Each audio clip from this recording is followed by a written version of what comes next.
শয়তান আল্লাহকে চ্যালেঞ্জ দিয়েছিল, আল্লাহ আপনি তো জান্নাতে ঢোকাতে পারবেন না, এতগুলো জান্নাত কেন বানালেন? জাহান্নাম আরো বেশি হলে ভালো হতো। আল্লাহ বললেন কেন? শয়তান বলে, আল্লাহ এই সবগুলারে আমি ওয়াসওয়াসা দিয়ে মুনাফিক বানিয়ে নাস্তিক বানিয়ে জাহান্নামে ঢুকাবো। আমি চ্যালেঞ্জ দিলাম, ডান দিক থেকে ধোকা দেব, বা থেকে, সামনে থেকে, পেছন থেকে, নিচ থেকে, রগের শিরা উপশিরায় ঢুকে, মাজরাত দাম যেখান দিয়ে রক্ত চলাচল করে ওখানে ঢুকেও আমি ধোকা দেব। আপনি জান্নাতে ঢুকাবেন কেমনে? আল্লাহ বললেন, তুমি আমারও চ্যালেঞ্জ দাও, এত বড় সাহস? আমি তো সব রাজার বড় রাজা, মহারাজা। চিৎকার করে বলেন ঠিক কিনা? মহারাজার সাথে চ্যালেঞ্জ দেয়া যায় না। তুমি আমাকে চ্যালেঞ্জ দাও, ওকে ডান, আই টেক ইউর চ্যালেঞ্জ। আমিও তোমার চ্যালেঞ্জ নিলাম। তুমি আজীবন ধোকা দিবা, আজীবন তুমি গুমরাহ করবা, বেনামাজি বানাবা, জালিম বানাবা।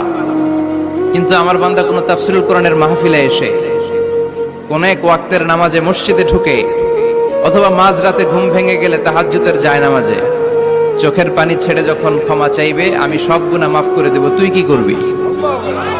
চিৎকার করে পড়েন আল্লাহু আকবার। এজন্য ভুল নাই এমন কোন মানুষ নাই। ভুল হয়নি শুধু নবীদের, এজন্য তারা মাসুম। আহলুস সুন্নাহ ওয়াল জামাআর ইতিকাদ হচ্ছে নবীদের কোনো ভুল নাই, ঠিক কিনা?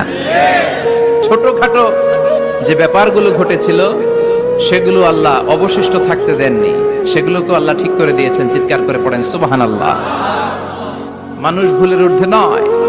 কুল্লুকুম খাত্তা, তোমরা সবাই ভুল করো। ওয়া খায়রুল খাত্তাইনা তাওয়াবুন। আরে ভুলকারীদের মধ্যে আল্লাহর কাছে শ্রেষ্ঠ ভুলকারী যে লোক ভুল করার পরে তওবা করে। কার কাছে? আল্লাহর কাজই তওবা কবুল করা। গাফিরিয যামবি ওয়া কাবিলিত তাওব। আমরা ভুল করব, শয়তান ওয়াসওয়াসা দিবে, আর আল্লাহ মাফ করবে, ঠিক কিনা? কি আল্লাহ আমরা পাইছি? উনি মাফ করার জন্য বসে থাকে 24/7। সপ্তাহের 7 দিন, মাসের 30 দিন, দিনের 24 ঘন্টা তিনি বসে থাকেন, কখন আমার বান্দা চোখের পানি ছেড়ে আমার কাছে ক্ষমা চায় আর আমি আল্লাহ ক্ষমা করে দিব।